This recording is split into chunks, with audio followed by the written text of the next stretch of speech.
കാപ്പ നിയമപ്രകാരം നിരന്തര കുറ്റവാളികളെ നാടുകടത്തിയതിൽ കോട്ടയം ജില്ല മുന്നിൽ. ഈ വർഷം ഇതുവരെ 301 സ്ഥിരം കുറ്റവാളികൾക്കെതിരെയാണ് ജില്ലയിൽ കാപ്പ ചുമത്തിയത്. ജില്ലാ പോലീസ് മേധാവിയുടെ കർശന നിർദ്ദേശത്തെ തുടർന്ന് മുൻവർഷങ്ങളെ അപേക്ഷിച്ച് 90% വർധനവാണ് കാപ്പ കേസുകളിൽ ജില്ലയിൽ ഉണ്ടായിരിക്കുന്നത്. സ്ഥിരം കുറ്റകൃത്യങ്ങളിൽ ഏർപ്പെടുന്നവർക്കെതിരായി നടപ്പാക്കിയ നിയമമാണ് Kerala anti social activities prevention act അഥവാ കാപ്പ. ജനങ്ങളുടെ സുരക്ഷയ്ക്കും സമാധാനത്തിനും ഭീഷണിയാകുന്ന കുറ്റവാളികളെ നിയമത്തിൻ്റെ പരിധിയിൽ ഉൾപ്പെടുത്തി ജയിലിലടയ്ക്കാൻ വ്യവസ്ഥ ചെയ്യുന്നതാണ് നിയമം. സംസ്ഥാനത്തെ മൊത്തം കണക്കെടുക്കുമ്പോൾ ഈ വർഷം ഇതുവരെ ഏറ്റവും കൂടുതൽ കാപ്പ കേസുകൾ റിപ്പോർട്ട് ചെയ്ത ജില്ലയാണ് കോട്ടയം. വിവിധ ക്രിമിനൽ കേസുകളിൽ ഉൾപ്പെട്ട 301 പേർക്കെതിരെയാണ് ഈ വർഷം ജില്ലയിൽ കാപ്പ ചുമത്തിയത്. ഇതിൽ 150 കുറ്റവാളികളെ നാടുകടത്തിയപ്പോൾ 18 പേരെ ജയിലിലടച്ചു.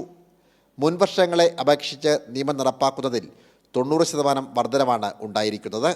കഴിഞ്ഞ 4 വർഷങ്ങളിലായി സ്വീകരിച്ചിരുന്ന നടപടികളേക്കാൾ ഏറെയാണ് ഈ വർഷം 6 മാസം കൊണ്ട് നടപ്പാക്കിയത്.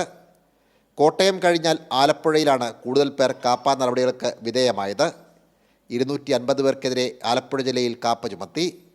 നാടുകടത്തിയവർ നിയമം ലംഘിച്ച് ജില്ലയിൽ പ്രവേശിക്കുകയോ അതാത് DYSP ഓഫീസുകളിൽ ഒപ്പിടേണ്ടവർ ഒപ്പിടാതിരിക്കുകയോ ചെയ്താൽ ഇത്തരക്കാർക്കെതിരെ കാപ്പ ലംഘനത്തിന് കേസെടുത്ത് തടങ്കലിലാക്കുകയും ചെയ്യും. ഈ വർഷം 20 കുറ്റവാളികളെയാണ് ഇങ്ങനെ തടങ്കലിലടച്ചത്. കൈരളി ന്യൂസ്, കോട്ടയം.